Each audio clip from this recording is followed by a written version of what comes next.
ओम सहना भवतु सहनौ भुनक्तु सह वीर्यङ्करवावहै तेजस्विनावधीतमस्तु मा विद्विषावहै। ओम शान्तिः शान्तिः शान्तिः। ओम भद्रं कर्णेभिः शृणुयाम देवाः भद्रं पश्येमाक्षभिर्यजत्राः स्थिरैरङ्गैः स्तुष्टुवागुंसस्तनूभिः व्यशेम देवहितं यदायुः। स्वस्ति न इन्द्रो वृद्धश्रवाः स्वस्ति नः पूषा विश्ववेदाः स्वस्ति नस्तार्क्ष्यो अरिष्टनेमिः स्वस्ति नो बृहस्पतिर्दधातु। ओम शान्तिः शान्तिः शान्तिः। हरिः ओम श्री गुरुभ्यो नमः। हरिः ओम।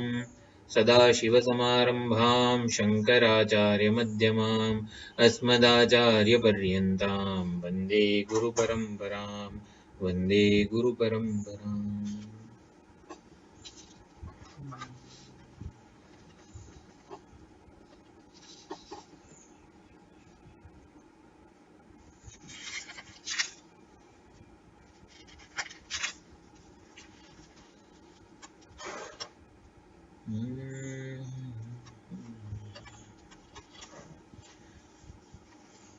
તો ધનુષ બાણના રૂપક વડે બ્રહ્મનું ઓમકારના આલંબનથી જે ધ્યાન છે એનું અહીંયા ઉપદેશ આપવામાં આવ્યો। તો ધનુષ જે શું છે તો ઉપનિષદ વેદ્ય એટલે કે ઉપનિષદ પ્રતિપાદિત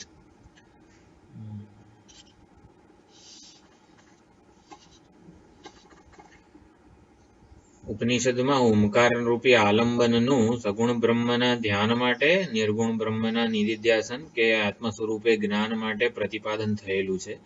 તો એ ઓમકાર રૂપી ધનુષ્ય છે।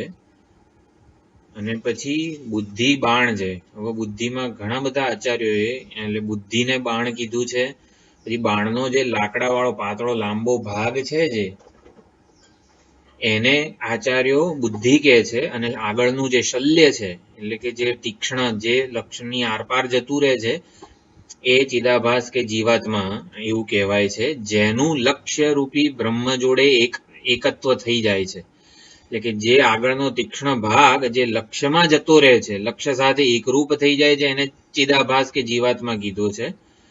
અને જે લાકડું જે છે જે લાંબુ લાકડું બાણનું એને બુદ્ધિ કીધી છે। બુદ્ધિ એટલે લક્ષ્ય જોડે તદાકાર જે થાય છે ભાગ એ શું છે બુદ્ધિનો અંતઃકરણ અંશ કે ચિદાભાસ રૂપી અંશ છે। જો બુદ્ધિ જે છે એ જ્યારે ચૈતન્યથી ચેતનવંતી ના બની હોય ત્યારે સ્વયં જડ છે, એમાં કોઈ પ્રકારનો અજ્ઞાન કે અધ્યાસ ન થઈ શકે। સાભાસ અંતઃકરણ કે સાભાસ જે બુદ્ધિ છે એમાં ચૈતન્યનું જે પ્રતિબિંબ પડે છે એ ચૈતન્ય પોતાને બુદ્ધિવૃત્તિમાં જોઈને બુદ્ધિવૃત્તિના વિકારો વાળું માની બેસે છે। તો એ જે પ્રતિબિંબિત ચૈતન્ય છે જે પોતાને અલ્પ માને છે એનું બિંબ ચૈતન્ય જોડે એકત્વ સિદ્ધ કરવાનું છે। માટે જે આગળનો ભાગ છે જે લક્ષ્યમાં આરપાર જતો રહે છે, બ્રહ્મનું વેધન થઈ જાય છે, એ જીવાત્મા। આવી રીતે પણ આચાર્યોએ સુંદર અર્થ કરેલો છે। તો એમાં ઓમકાર રૂપી આલંબન પ્રણવો ધનુઃ કેમ કીધું છે? કારણ કે એ સાધન છે સગુણ બ્રહ્મના ધ્યાન માટેનું। જેમ કૃષ્ણ ભગવાનની જે મૂર્તિ કે વિગ્રહ છે એ કૃષ્ણ પરમાત્માની ભાવના આપણામાં જાગૃત કરે છે, એ ભક્તિભાવ જાગૃત કરે છે, એ લાગણી આપણામાં જન્માવે છે। એવી રીતે ઓમકાર રૂપી આલંબન નો ઉપનિષદ પ્રતિપાદિત વિચાર કરવામાં આવે। ઓમથી આપણને બ્રહ્મ કે આત્માનું સ્ફુરણ થતું નથી। એમ કૃષ્ણ ભગવાનની આપણને દૃશ્યમાન થતી એવી મૂર્તિ કે વિગ્રહ કૃષ્ણ પરમાત્માની લાગણી જન્માવવામાં નિમિત્ત બને છે। તો એવી રીતે ઓમ ઉચ્ચારણ કરીએ આપણે આચાર્ય મુખેથી, ત્યારે આચાર્ય મુખેથી ઓમનું બ્રહ્મ સાથેનું ઓમનું આત્મા સાથેનું જે કનેક્શન છે, સંગતિ છે ને, એ ઉપનિષદ વેદ્ય હોવી જોઈએ। એટલે કે શાસ્ત્ર પ્રતિપાદિત। એમાં માંડુક્ય ઉપનિષદ છે, મુંડક છે, ઘણા બધા ઉપનિષદોમાં પ્રશ્નોપનિષદમાં પણ આ કનેક્શન કે સંગતિ આપણને મળી જાય છે।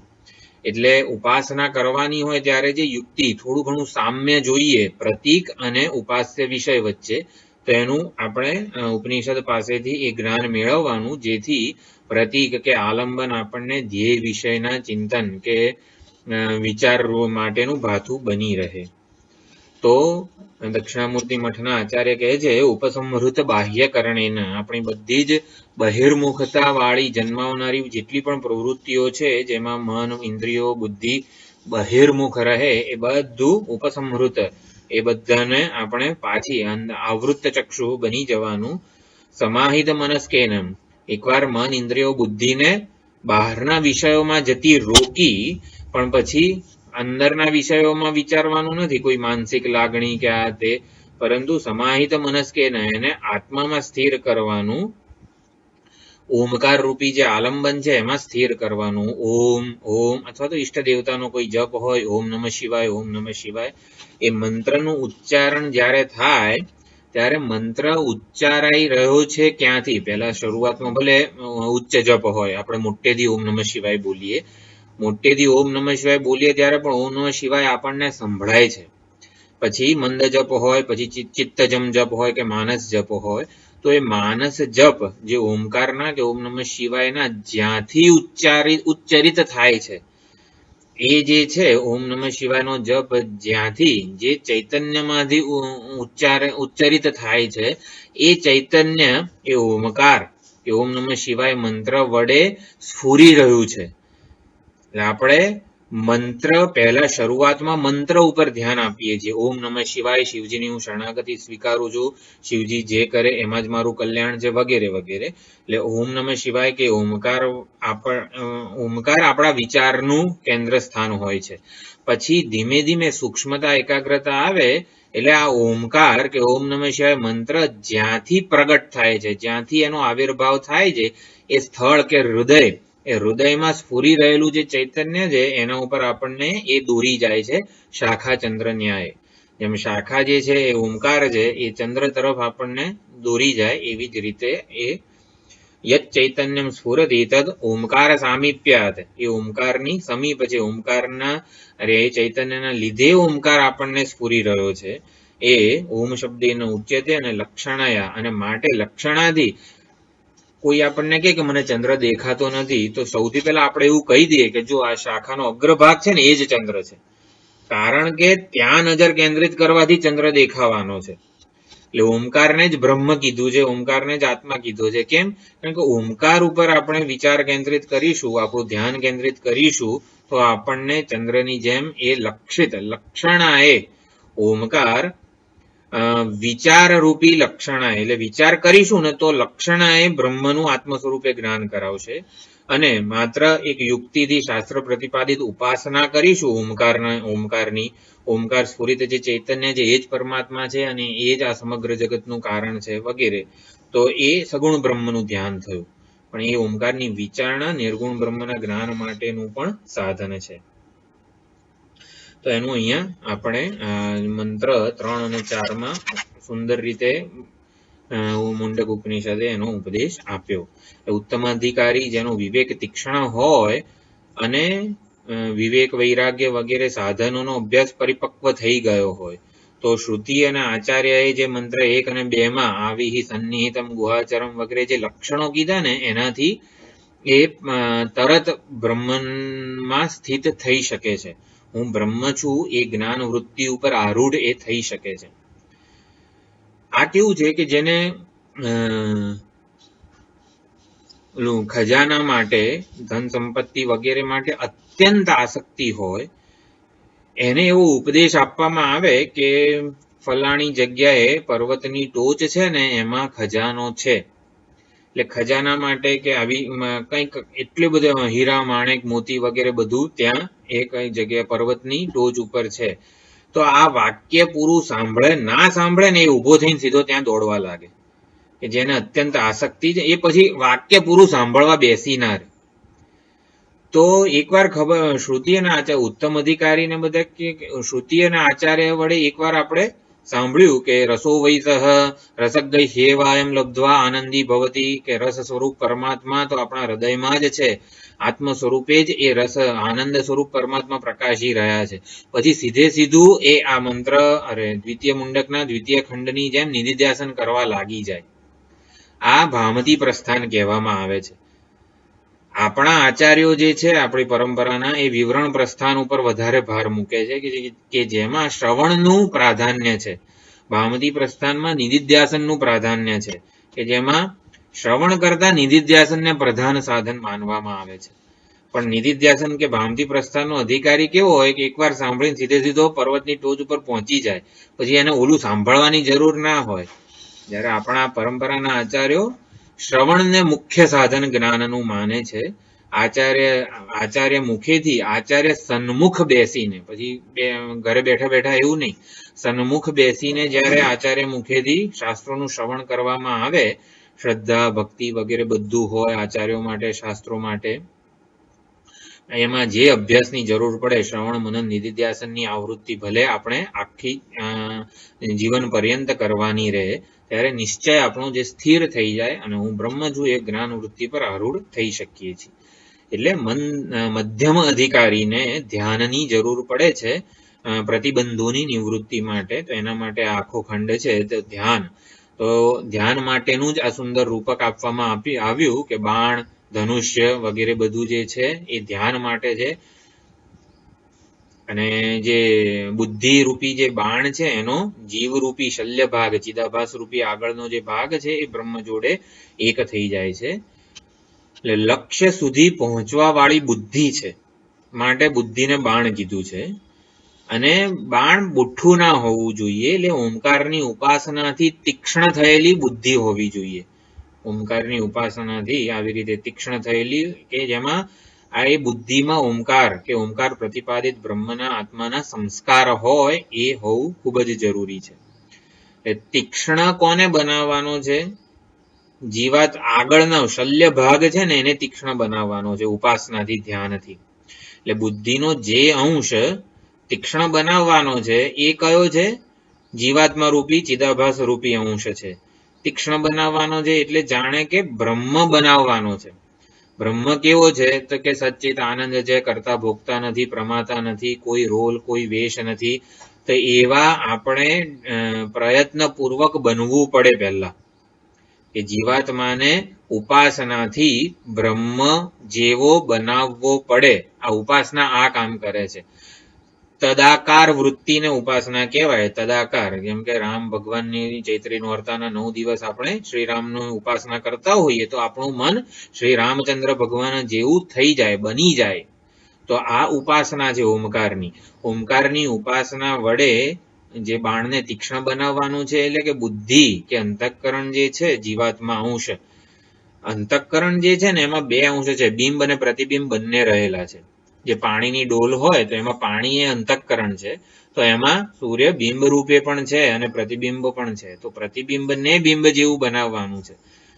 તો એવી જ રીતે ઉપાસનાથી જાણે કે હું, એટલે કે જે જીવાત્મા છે અંતઃકરણ વૃત્તિનો અભિમાની, હું મને જે પોતાને એક અજ્ઞાન કલ્પિત વ્યક્તિત્વ માની રહ્યો છું, આ ઉપાધિનો દેહાભિમાની માની રહ્યો છું, એ દેહાભિમાનમાંથી એને બ્રહ્માભિમાન, એટલે કે બ્રહ્મનું અભિમાન ના હોય પણ બ્રહ્મ જેવો બનાવવો પડે. પરમાત્મા કેવા છે? અત્યંત પ્રેમાળ છે, કરુણામય છે, એમાં રાગ દ્વેષ નથી. આવા ઉપાસનાથી પહેલા બની જવું પડે. આને વાચ્યાર્થનો ઉપયોગ કર્યો કહેવાય. અને પછી એકવાર વાચ્યાર્થથી સમજ ગ્રહણ થાય પછી લક્ષ્યાર્થમાં કૂદકો મારવાનો, એને ક્વોન્ટમ જમ્પ કહેવાય. આત્મા જેવો છે એવા બનીને રહીએ તો આત્માનું જ્ઞાન થાય. તો આત્મા કેવો છે? અહિંસક છે, અદંભી છે, અમાની છે. તો એવા જીવન મૂલ્યો વગેરેથી, જીવન મૂલ્યોના પાલન દ્વારા પણ, અહીંયા ઉપાસનાનું વાત કરી છે, ભગવદ્ ગીતામાં મૂલ્યોની વાત કરી છે. તો ઓમકારની ઉપાસનાથી જાણે કે બ્રહ્મ જેવા બની જવાનું છે અને પછી બ્રહ્મ સાથે ઐક્ય જ્ઞાનથી, સ્વરૂપભૂત ઐક્ય જ છે એ માત્ર જ્ઞાનથી સ્થિત થવાનું છે. તો પછી જે આચાર્ય મહેશાનંદ ગિરિજી કહે છે કે તમે બુદ્ધિ એકવાર બ્રહ્મ બની જાય તો પછી એ વ્યવહાર કઈ રીતે કરી શકે? તો એના માટે એ રૂપક એવું આપ્યું કે બાણ જ્યારે લક્ષ્ય વેધ કરી નાખે, લક્ષ્યની આરપાર જતું રહે, તો જે આગળનો પછી બાણને પાછું આપણે ખેંચીએ ને તો ઓલો આગળનો જે શલ્ય, જે તીક્ષ્ણ ભાગ છે ને, એ તો લક્ષ્યમાં ને લક્ષ્યમાં જ રહે. આપણામાં ખાલી ઓલું ઠૂઠું આવે લાકડાનું આપણા હાથમાં આમ ખેંચીએ તો એવી રીતે જ્યારે જીવન મુક્ત જ્ઞાની કે જેની બુદ્ધિ બ્રહ્મ બની ગઈ છે, અંતઃકરણ મન બધું બ્રહ્મ બની ગયું છે, એટલે કે એની સત્યતા બ્રહ્મ જ, જેમ અલંકારો હવે સુવર્ણ રૂપે જ રહ્યા હોય, નામ રૂપનું કોઈ સત્યતા ના રહી હોય, ત્યારે જીવન મુક્ત જ્ઞાનીમાં એની બુદ્ધિ કે અંતઃકરણ બ્રહ્માકારે જ થઈ ગયું છે. પછી વ્યવહાર કાળે થાય છે શું? એ ભિક્ષાટન વગેરે પ્રવૃત્તિઓ કઈ રીતે કરે છે? તો એ ખાલી ઠૂઠું જે છે ને એ બહાર આવે છે ને એનાથી પછી વ્યવહાર થાય છે. એટલે કે બુદ્ધિ બ્રહ્મમાં જ સ્થિત રહે છે, બ્રહ્મ સ્વરૂપે જ સ્થિત રહે છે અને વ્યવહાર ચાલે છે. એટલે કઈ રીતે કે આપણે કોઈ વિષ્ણુ સહસ્રનામનો પાઠ કરતા હોઈએ તો વિષ્ણુ સહસ્રનામના પાઠમાં ઘણીવાર કેવું થાય છે કે આખો વિષ્ણુ સહસ્રનામ પાઠ પૂરો થઈ જાય ને છતાં પણ આપણને આપણું ધ્યાન ક્યાંક બીજે હોય, અથવા તો બીજું કંઈક કામ કરતા હોઈએ, આપણે ગમે તે કામ કરતા હોઈએ જે કંઈ ઘરમાં કરવાનું હોય, સફાઈ વગેરે, પણ આપણે વિષ્ણુ સહસ્રનામની કેસેટ મૂકેલી હોય તો કેવું આખો સંભળાય છે ખરું, આખો અથવા મોઢેથી આપણું ઉચ્ચારણ આખો વિષ્ણુ સહસ્રનામ પાઠ થઈ જાય છે, છતાં પણ કેવું ધ્યાન આપણું આપણા કામમાં હોય છે. તો એવી જ રીતે ધ્યાન કે બુદ્ધિ બ્રહ્મમાં સ્થિત રહે અને બધું કામ કે વ્યવહાર થતો રહે છે જ્ઞાનીના કેસમાં. એટલે જીવન મુક્ત જે જ્ઞાની પુરુષ છે આને બાધિત અનુવૃત્તિ કહેવામાં આવે છે. પરંતુ આવી રીતે આખો પાઠ પૂરો થઈ જાય, બીજો બધું વિચારતા હોઈએ ત્યારે એવી જ રીતે બુદ્ધિ બ્રહ્મમાં સ્થિત રહે અને છતાં પણ બધો વ્યવહાર આપોઆપ થતો રહે છે.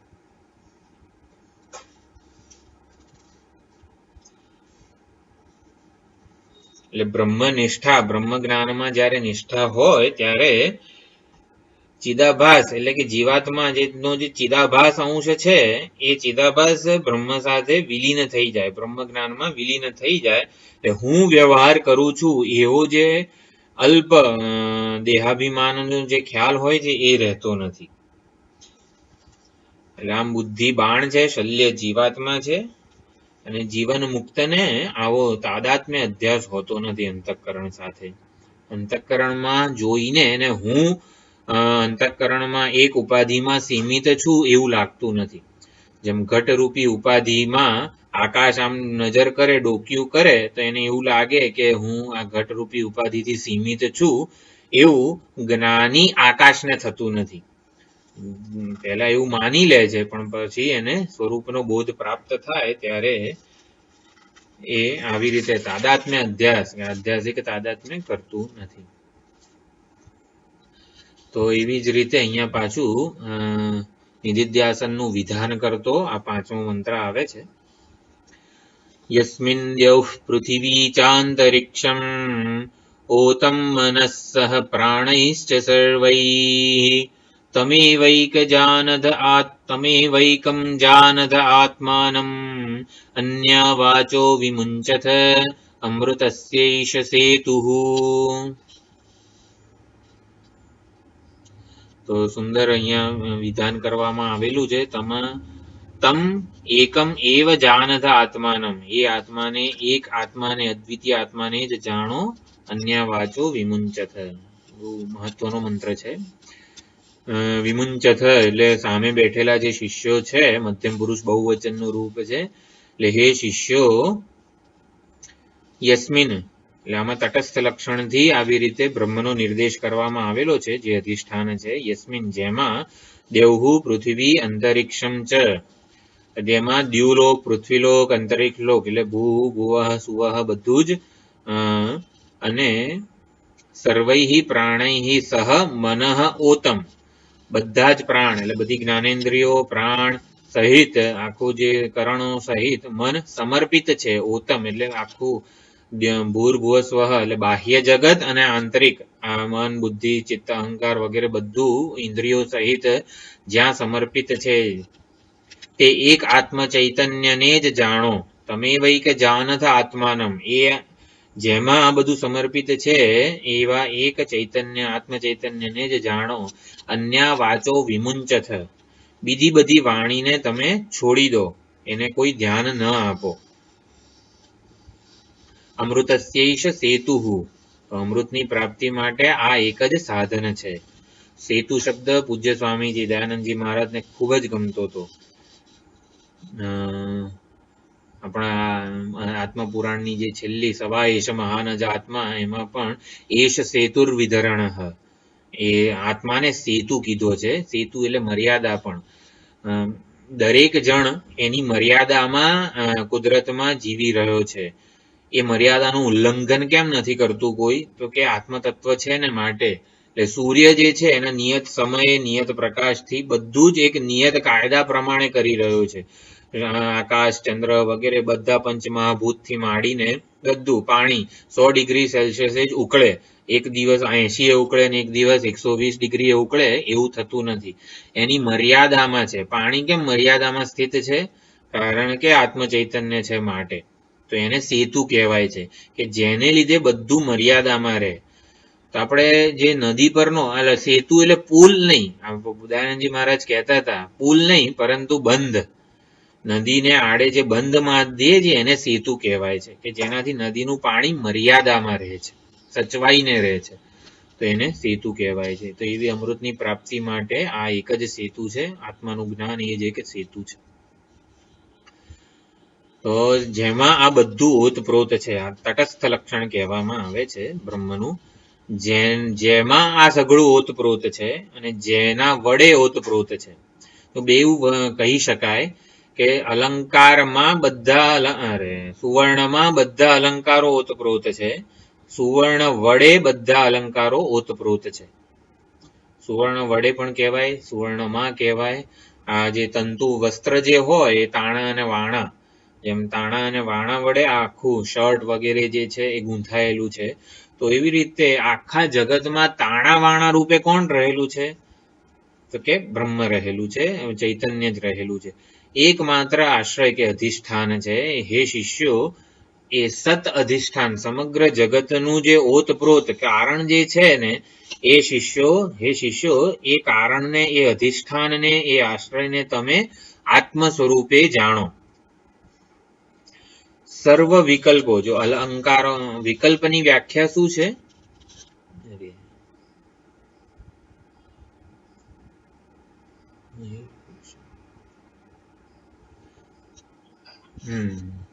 જતું રહ્યું. સંભળાય છે? સંભળાય છે ને? નથી સંભળાતું? હું બોલું છું એ નથી સંભળાતું? અરે એક ફોન આવ્યો ને એમાં બધું જતું રહે છે. ડુ નોટ ડિસ્ટર્બ કરીને રાખીએ છીએ તો એક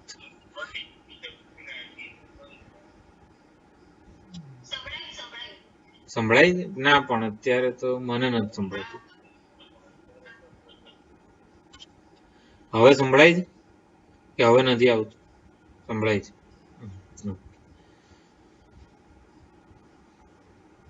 એટલે જે સમગ્ર જગતનું ઓતપ્રોત, સમગ્ર જગતને ઓતપ્રોત કરીને વ્યાપ્ત છે, સ્થિત છે, એ જે અધિષ્ઠાન છે, આશ્રય છે સમગ્ર જગતનું, એને તમે આત્મ સ્વરૂપે જાણો.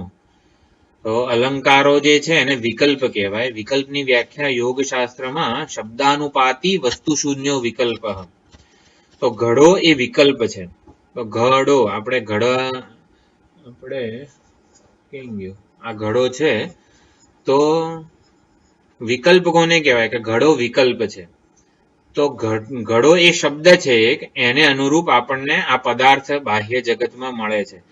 તો આપણે એવું માનીએ છીએ કે ઘટ નામનો એક પદાર્થ બાહ્ય જગતમાં છે, પરંતુ આ કઈ ઘડો નથી. ઘડો કોને કહેવાય? તો આ જ્યાં અડે છે ને આંગળી, એ ઘડો છે. તો જ્યાં આંગળી અડે છે ને એ તો માટી છે. કે અહીંયા અંદર બહાર, જ્યાં અડીએ છીએ આંગળીથી એ માટી છે. તો ઘડા નામની વસ્તુ આ જગતમાં નથી. તો ઘડા નામની વસ્તુ ક્યાં છે? શબ્દાનુપાતી અહીં જીભ ઉપર રહેલી છે. એને વિકલ્પ કહેવાય. જેનું અસ્તિત્વ માત્ર જીભ ઉપર હોય બાહ્ય જગતમાં એનું કોઈ અસ્તિત્વ ના હોય એને વિકલ્પ કહેવાય. શબ્દાનુપાતી વસ્તુ શૂન્યો વિકલ્પ. તો બધા વિકલ્પોનો જે આસ્પદ છે આ નામ અને રૂપને વિકલ્પ કહેવામાં આવે છે. તો એમ કે આ પેન છે તો પેન એક વિકલ્પ છે. કેમ? તો કે આને અહીંયા આડું તો કે આ પ્લાસ્ટિક છે. પેન નામની કોઈ વસ્તુ જગતમાં છે જ નહીં. એવી જ રીતે કંઈ પણ હોય તો કે વૃક્ષ, તો વૃક્ષ નામની વસ્તુ નથી. આપણે જ્યાં અરે થડ ને આ તે આપણે જ્યાં અડીએ ત્યાં કાં થડ ને અડીએ, ડાળીને અડીએ, પાનને, પાંદડાને, ફૂલને, ફળને, એટલે વૃક્ષ નામની વસ્તુ નથી. એવી જ રીતે જગતમાં બધી જ વસ્તુઓ વિકલ્પ વાળી છે. એટલે વસ્તુ શૂન્ય છે એટલે બધી જ વસ્તુઓ જીભ ઉપર રહેલી છે. એટલે બધા વિકલ્પોનો જે આસ્પદ છે, બધા અલંકારોનો જે આસ્પદ એટલે આશ્રય સ્થાન એ સુવર્ણ છે. એવી રીતે બધા વિકલ્પોનો જે આસ્પદ છે જેના લીધે બધા વિકલ્પો અસ્તિત્વમાં છે. બધા વિકલ્પો એટલે નામ અને રૂપ. તો નામ અને રૂપ જેના લીધે અસ્તિત્વમાં છે એ શું છે?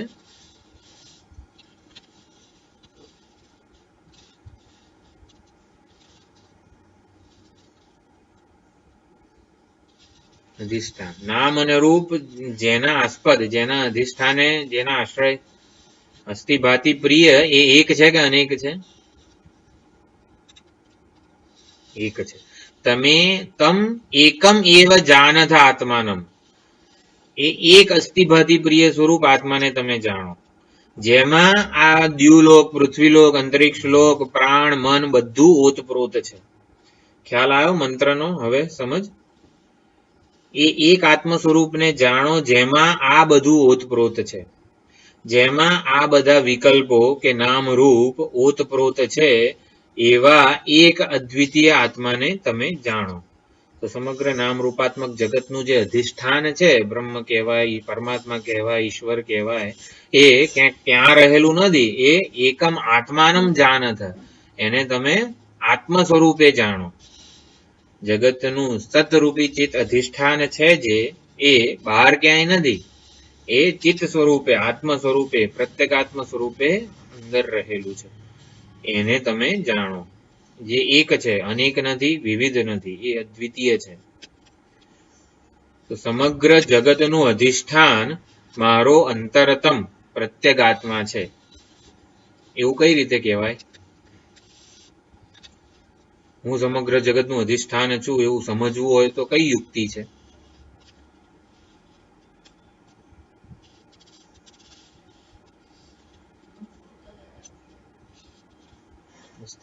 પ્રિય બરોબર છે. સમગ્ર જગતનું અધિષ્ઠાન હું છું. એટલે બહાર મને જે આખું જગત દેખાય છે, ભૂર ભુવ સ્વ સમગ્ર બ્રહ્માંડ, એમાં હું વ્યાપ્ત હોવો જોઈએ. તો એવું છે ખરું? એવું જણાય છે મને? આ તારા અને ગ્રહો અને નક્ષત્રોને હું ક્યાં જાણું છું? એના વિશે કશું જાણતો પણ નથી. એમાં વ્યાપ્ત છું, એને વ્યાપ્ત કરીને રહેલું છું. હા, દ્રષ્ટા.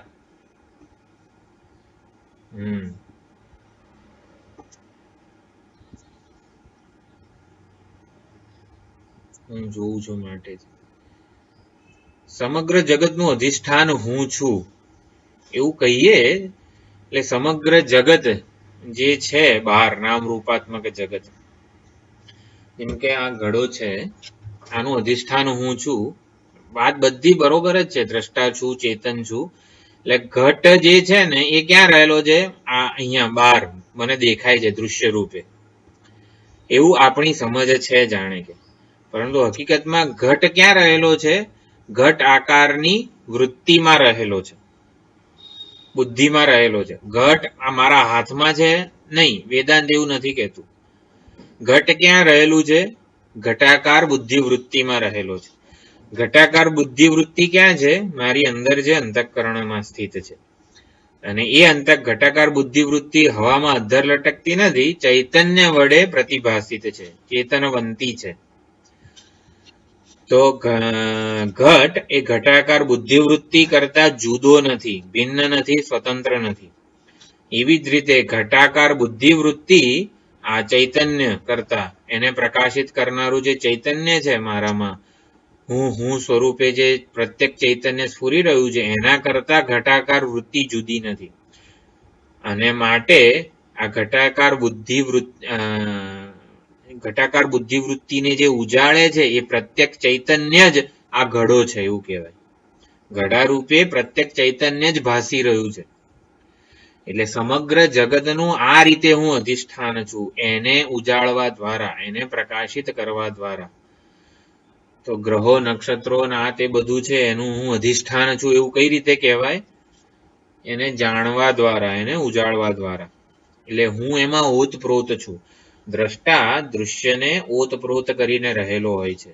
ઘડાને ઓતપ્રોત કરીને માટી તો રહેલી છે, પણ માટી કરતા પણ વધુ વ્યાપ્ત હોય એવું શું છે ઘડામાં? તો કે હું, ઘડાને જે જોનારો છે, જાણનારો છે, એ ચૈતન્ય માટી કરતા વધારે વ્યાપ્ત છે ઘડામાં. જેમ આપણે વિચાર્યું હતું એક વખત કે સોનીની ઝવેરીની દુકાનમાં જઈએ, IB જ્વેલર્સ કે ત્રિભુવન ભીમજી ઝવેરીમાં ગયા આપણે, તો બધા નામ રૂપાત્મક અલંકારો, ઘરેણા, જુદા જુદા ઘાટ, ઘડિયા વગેરે બધું, કેટલું અલંકારોનું કેવું આખું જગત હતું. એમાં સમગ્ર અલંકારોના જગતમાં એક વસ્તુ વ્યાપ્ત છે. તો આપણે કીધું હતું સોનું વ્યાપ્ત છે. એક જ ઉપાદાન કારણ હોય એ સમગ્ર કાર્યમાં વ્યાપ્ત હોય. એવી રીતે સમગ્ર આખ્યા જે કાર્ય જગત હતું એમાં સોનું વ્યાપ્ત છે. હવે સોનું છે ને એ જડ છે, વિકારી છે. તો આખા સમગ્ર અલંકારોના જગતમાં કોણ વ્યાપ્ત છે? તો કે એને જોનારો જે ગયો અંદર, હું, એ અલંકારોને જાણનારો, એ બધા આખા અલંકારોના જગતમાં વ્યાપ્ત છે એવું કહેવાય. એટલે સમગ્ર જગતનું અધિષ્ઠાન કે આશ્રય એ મારો અંતરતમ પ્રત્યેગાત્મા છે. એટલે સદરૂપ બ્રહ્મ જે અધિષ્ઠાન છે એ જ ચિત્તરૂપ પ્રત્યેગાત્મા છે. એટલે એને પ્રત્યેક અભિન્ન બ્રહ્મ ચૈતન્ય, શંકરાચાર્યજીના ભાષ્યમાં, બ્રહ્મસૂત્રમાં, ઉપનિષદ ભાષ્યોમાં પણ આ જ રીતે એક શબ્દ હોય છે, પ્રત્યેક અભિન્ન બ્રહ્મ ચૈતન્ય. ઉપનિષદો પ્રત્યેક અભિન્ન બ્રહ્મ ચૈતન્યનો જ ઉપદેશ આપે છે. એટલે પ્રત્યેક એટલે પ્રતીચ, જે અંદર રહેલું છે, અંતરતમ છે, એ જ આ સમગ્ર જગતનો આસ્પદ છે, અધિષ્ઠાન છે. એમાંથી જ આ સમગ્ર જગતની ઉત્પત્તિ છે, ઉદ્ભવ છે, એમાં સ્થિતિ છે અને એમાં જ લય છે. ચૈતન્યમ સર્વગમ સર્વમ સર્વભૂત ગુહાશયમ યત સર્વ વિષયાતીતમ. આ જે ઉપદેશ શાસ્ત્રીનું મંગલાચરણ છે, ચૈતન્યમ સર્વગમ, સર્વવ્યાપ્ત છે, સર્વમ સર્વરૂપે પણ છે, અને સર્વભૂત ગુહાશયમ, એ ક્યાં સર્વરૂપે છે એટલે બધે ફેલાયેલું છે. તો સર્વભૂત ગુહાશયમ, આ પ્રાણી માત્ર, જીવ માત્રની હૃદય ગુફામાં હું સ્વરૂપે જે પ્રત્યેક ચૈતન્ય વિલસી રહ્યું છે એ જ સમગ્ર જગતમાં વ્યાપ્ત છે. કોઈક બીજું ચૈતન્ય કે બીજો પરમાત્મા વ્યાપ્ત છે એવું નથી. એટલે સર્વભૂત ગુહાશયમ એવું કીધું છે ઉપદેશ શાસ્ત્રીમાં. યત સર્વ વિષયાતીતમ, અને વ્યાપ્ત હોવા છતાં પણ એ અતીત છે. જેમ અભિનેતા બધા જ રોલ, બધા જ વેશમાં વ્યાપ્ત હોવા છતાં વેશથી અતીત છે ને, એવી રીતે એ વ્યાપ્ત છે ચૈતન્ય. તો એમાં જેમાં આ બધું વ્યાપ્ત છે, તમે એકમ જાનથ આત્માનમ, એ આત્માને, એક આત્માને જ તમે જાણો. અન્ય વાચો વિમુંચથ, બીજી બધી વાણીને તમે છોડી દો. બીજી બધી વાણીને છોડી દો એનો પણ આચાર્યોએ સુંદર અર્થ કરેલો છે. જેમાં કર્મ અને કર્મફળના સાધનોનું પ્રતિપાદન થતું હોય એવા વાક્યોને પણ છોડી દો. વેદના એવા વાક્યોને પણ છોડી દો. માત્ર જીવ અને બ્રહ્મના ઐક્યનું પ્રતિપાદન કરતા હોય એ જ વાક્યના વિચારોનું ભાથું તમે સેવો. એટલે અપરાવિદ્યા રૂપી વાણીને તમે છોડી દો. અન્ય વાચો વિમુંચથ, બીજી વાણીને છોડી દો. એટલે અપરાવિદ્યારૂપી વાણીને તમે છોડી દો, એનો પરિત્યાગ કરો. અપરાવિદ્યા શું છે? કર્મનો સાધન સહિત નિરૂપણ કરનારી વેદ વિદ્યા છે. તો એવી કર્મ અને કર્મફળ અને એના સાધનોની, જેમાં કારકોનું પ્રતિપાદન થતું હોય, કર્તા હોય, કર્મ હોય, કર્મફળ હોય, ક્રિયા હોય, સંપ્રદાન હોય, અધિકરણ હોય, જેમાં કારકોનું પ્રતિપાદન થતું હોય ને એવી વાણીને તમે છોડી દો. એટલે કે હું કરતા છું જેમાં માને પોતાને કર્તાનો રોલ ભજવવો પડે, વેશ ભજવવો પડે, કઈ કર્મ કરવું પડે, કોઈના માટે કરવું પડે, સુખ માટે કરવું પડે, સમૃદ્ધિ માટે કરવું પડે, એવા બધા કર્મોને તમે સાધન સહિત છોડી દો. એટલે શું? કર્મ નહીં કરીએ તો કે કંઈક બની નહીં શકાય. એટલે કંઈક બનવાની પ્રવૃત્તિને તમે છોડી દો, કંઈક પામવાની પ્રવૃત્તિને છોડી દો. સુખ મેળવવું છે, સુખ અપ્રાપ્તની પ્રાપ્તિનું સમગ્ર જીવન તમે છોડી દો. મારું જીવન હવે પ્રાપ્તની પ્રાપ્તિ માટે, પ્રાપ્તના આવિર્ભાવ માટે જ બનીને રહે. કર્મ જે કોઈ પણ હું વ્યવહાર કરું, કર્મ કરું, એ પ્રાપ્તની પ્રાપ્તિ માટે જ બની રહે, અપ્રાપ્તની પ્રાપ્તિ માટે ન હોય. કંઈક પામવાની, કંઈક સિદ્ધ કરવાની, કંઈક જાણવાની, કંઈક જવાની, ક્યાંક જવાની, કંઈક સિદ્ધિ મેળવવાની, બધી ઈચ્છાને, એવા જીવનને તમે, એવી પ્રવૃત્તિને તમે છોડી દો. એટલે શું? અજ્ઞાન કલ્પિત વ્યક્તિત્વને પોષણ આપવાનું તમે છોડી દો. અજ્ઞાન કલ્પિત વ્યક્તિત્વ એટલે શું? દેહાભિમાન, કર્તૃત્વ અને વિષયાસક્તિ. આ ત્રણને અજ્ઞાન કલ્પિત વ્યક્તિત્વ કહેવાય છે. તો દેહાભિમાન પુષ્ટ થતું હોય, આ કર્મ કરીએ મારો વટ પડી જશે, દેહાભિમાન પુષ્ટ થતું હોય એવી પ્રવૃત્તિઓને છોડી દો. કર્તૃત્વ રૂપી ભ્રમ જ્યાં પુષ્ટ થતો હોય એવા બધા કર્મોને તમે છોડી દો, જેનાથી કર્મનું અભિમાન વધતું હોય.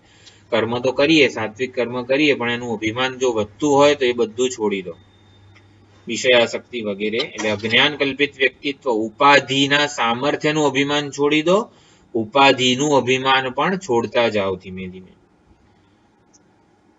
અજ્ઞાન, અવિવેક, કામના, વિષયાસક્તિ, સકામ કર્મ, કર્મફળ વગેરે જે માન્યતાઓ છે જેમાં એને પોષણ મળતું હોય એવી સગળી પ્રવૃત્તિઓને તમે છોડી દો.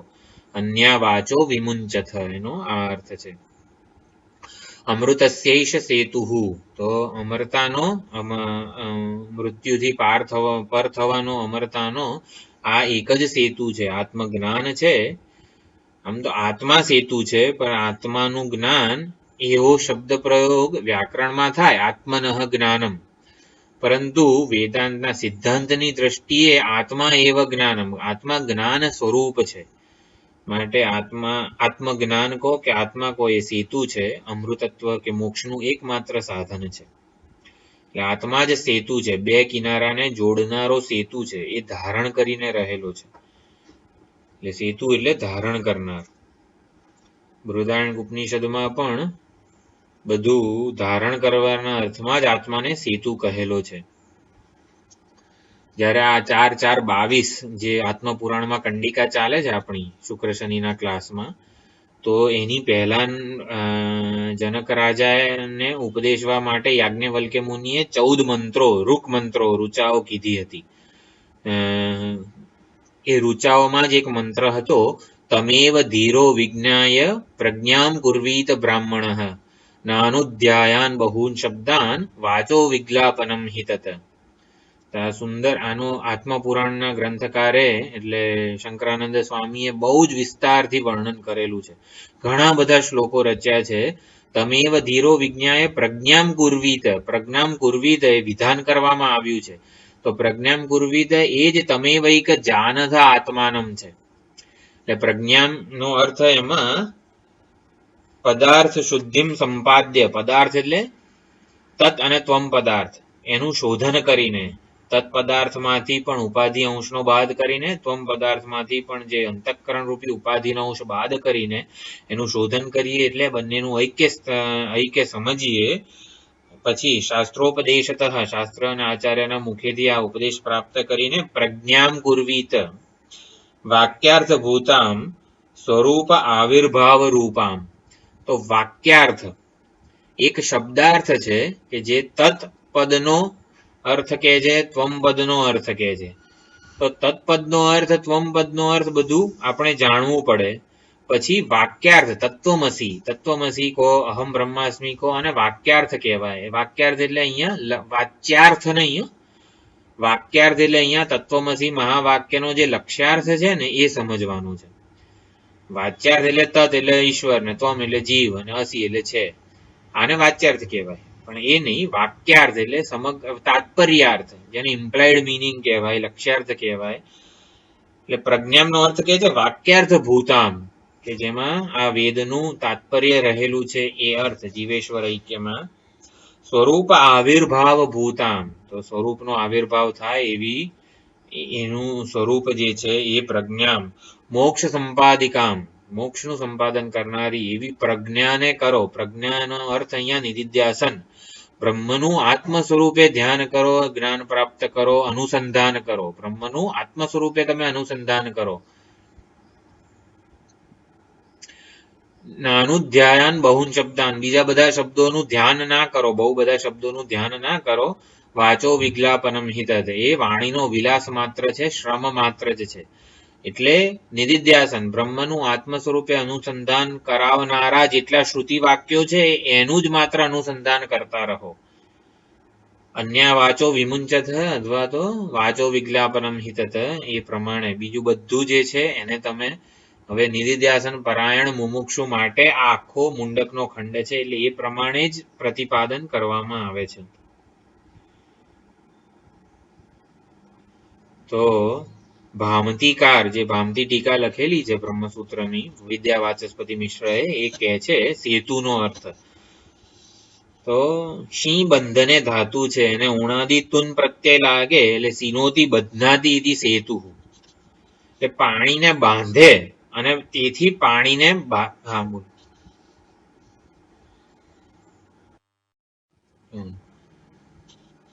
તો તમેવ ધીરો વિજ્ઞાન પ્રજ્ઞામ કુર્વીત બ્રાહ્મણ, એટલે એ આત્મ સ્વરૂપે બ્રહ્મ નિધિધ્યાસન નું વિધાન કરનારું છે.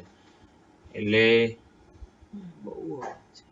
તો નિધિધ્યાસન નું વિધાન, નિધિધ્યાસન શું છે? તત્ચિંતનમ તત્કથનમ અન્યોન્યમ તત્ પ્રબોધનમ એકમેવ પરત્વમ ચ બ્રહ્માભ્યાસમ વિદુર્બુધાહ. પંચદશીનો બહુ જ પ્રખ્યાત શ્લોક છે. આત્મ પ્રતિપાદક વાતો કરવાની, આત્મ પ્રતિપાદક ચિંતન, પઠન, સ્મરણ, સ્વાધ્યાય, પ્રવચન, આ બધું આત્મ પ્રતિપાદક જ હોવું જોઈએ. જેટલી પણ વાણી ઉચ્ચારીએ એ આવી રીતે, એટલે આ બધું જ ટોટલી જે સમર્પિત છે બ્રહ્મ જ્ઞાન માટે, એમ કહેવાય એક જ મુદ્દાનો કાર્યક્રમ, તદાકારતા વગેરે બધું જે છે એટલે એનું જ સ્મરણ, અને એમ આત્મ અભ્યાસમાં જ આત્માના પ્રતિપાદન કરનારા જે વાક્યો છે એમાં જ તત્પર રહેવું, એમાં જ સંતુષ્ટ રહેવું, એનું જ સ્મરણ કરવું. એટલે આ પ્રમાણે ઉપનિષદના અધ્યયનમાં જ આપણને એકમાત્ર સંતોષ મળી રહે, બીજા બધામાં નહીં, પણ ઉપનિષદના અભ્યાસમાં જ, સ્વાધ્યાયમાં જ આપણને સંતોષ મળી રહે એવી રીતે. અને ધારણાત્વા અમૃતત્વસ્ય સાધનાત્વા અસ્ય સેતુતા, આત્મા બધાને ધારણ કરીને રહેલો છે માટે એને સેતુ કહેવામાં આવે છે, કે જેથી આ સૂર્ય ચંદ્ર વગેરે પોતાના શાસનમાં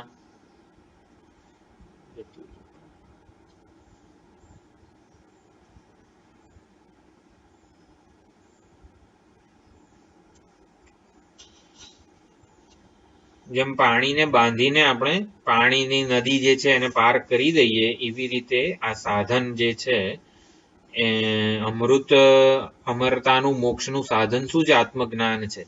માટે આત્માને સેતુ કહે છે. અમૃતસ્ય એષ સેતુ. તો અમૃતનો સેતુ આત્મા કેમ છે? કારણ કે એને જાણવાથી જ અમરતા મળે છે, એટલા માટે આત્મા અમૃતનો સેતુ છે. કેમ એને જાણવાથી અમરતા મળે? કારણ કે બંધન કે ભ્રમ અજ્ઞાન કલ્પિત છે, માટે જાણવાથી જ આપણને અમરતા મળે છે. તો જેમાં સઘળું ઓતપ્રોત છે એ ચૈતન્ય જ બધાની વાસ્તવિકતા છે. એટલે કે જેમ અલંકારોની વાસ્તવિકતા શું? સુવર્ણ છે. એ જ વસ્તુને સમજવી હોય તો અલંકારો સુવર્ણમાં ઓતપ્રોત છે. તો એવી જ રીતે જેમાં બધું ઓતપ્રોત છે એ જ એ આત્મા, એ બધાની વાસ્તવિકતા છે. દેવહુ, પૃથ્વી, અંતરિક્ષમ, પ્રાણ, મન, આ બધાની વાસ્તવિકતા આત્મા છે. એટલે જ આત્મા વડે બધું ઓતપ્રોત છે, આત્મ ચૈતન્ય વડે.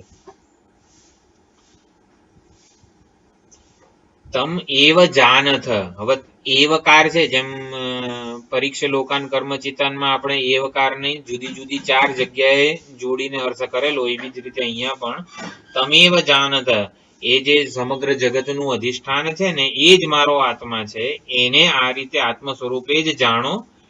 તમ જાનથ એવ, જાનીત એટલે તમે એને જાણો જ. જાણ્યા વગર કલ્યાણ થવાનું નથી, જાણ્યા વગર તમને અમરતા કે સુખ પ્રાપ્તિ આનંદ પ્રતિષ્ઠા થવાની નથી, અભય પ્રતિષ્ઠા. માટે જાણો જ. એટલે એક અદ્વિતીય આત્મ તત્વનું પ્રતિપાદન ન થાય એવી વાણી, એવા કર્મો, એવી ચર્ચાઓ તમે છોડી દો. હવે અમૃતસ્યૈષ સેતુમાં અમૃતનો અર્થ નાસ્તિ મૃતમ યસ્માત, એટલે કે જેમાંથી પછી હવે મરણ કે મૃત્યુ છે નહીં એને અમૃત કીધું છે. એટલે બહિર્મુખતા અને બહિર્મુખતા જન્માવનારા બધા સાધનોનો તમે પરિત્યાગ કરો, માત્ર ને માત્ર આત્માભિમુખ બનીને રહો, એવો અહીંયા ઉપદેશ છે. અમૃતસ્યૈષ સેતુ, અમરતા માટે આત્મજ્ઞાન એ જ એકમાત્ર સાધન છે. કારણ કે મોક્ષ જે છે એ અવિદ્યા નિવૃત્તિથી પ્રગટ થાય છે, આવિર્ભૂત થાય છે. એટલે અવિદ્યા નિવૃત્તિ માટે દૃઢ અપરોક્ષ જ્ઞાન જ જોઈએ. એટલે જ્ઞાનની દ્રઢતાના અભ્યાસ માટે ધ્યાન જરૂરી છે. જ્ઞાનની દ્રઢતાના દૃઢ અપરોક્ષ જ્ઞાન બને બ્રહ્મનિષ્ઠા માટે, એના અભ્યાસ માટે ધ્યાન જરૂરી છે. ચંચળતાના નિવારણ માટે, વિક્ષેપની નિવૃત્તિ માટે, અદૃઢતાના નિવારણ માટે આવું ધ્યાન કે નિધિધ્યાસન છે રહેલું છે, એનો ઉપદેશ આપવામાં આવે છે.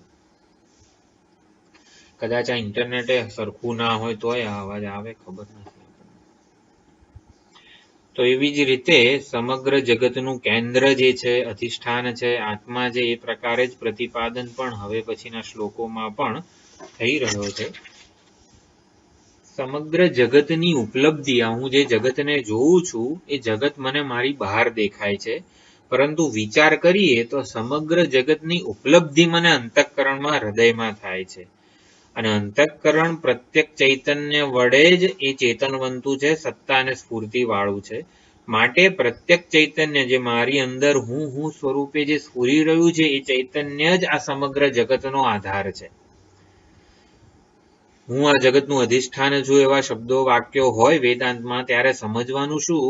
સમગ્ર નામ રૂપાત્મક જગત, આ બધી વસ્તુઓ મને જે બહાર દેખાય છે, અનુભવાય છે, એની ઉપલબ્ધિ મને મારી અંદર બુદ્ધિમાં, અંતઃકરણમાં થાય છે. અને બુદ્ધિ પ્રત્યેક ચૈતન્યથી ચેતનવંતી બનેલી છે.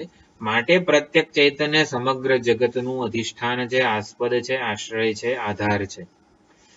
એટલે સમગ્ર જગતમાં ઓતપ્રોત કોણ છે? એને જાણનારો દ્રષ્ટા જે છે એ ઓતપ્રોત છે. એ ખાસ અહીંયા સમજવાનું છે. એને જ સેતુ કીધેલું છે. સમગ્ર જગતમાં ઓતપ્રોત હોવું એટલે એના સાક્ષી રૂપે અથવા તો આધાર રૂપે, અધિષ્ઠાન રૂપે, આસ્પદ રૂપે ચૈતન્ય છે એવું સમજવું. ઓમ પૂર્ણમદઃ પૂર્ણમિદં પૂર્ણાત પૂર્ણમુદચ્યતે પૂર્ણસ્ય પૂર્ણમાદાય પૂર્ણમેવાવશિષ્યતે. ઓમ શાંતિ શાંતિ શાંતિ. હરિ ઓમ શ્રી ગુરુભ્યો નમઃ. હરિ ઓમ.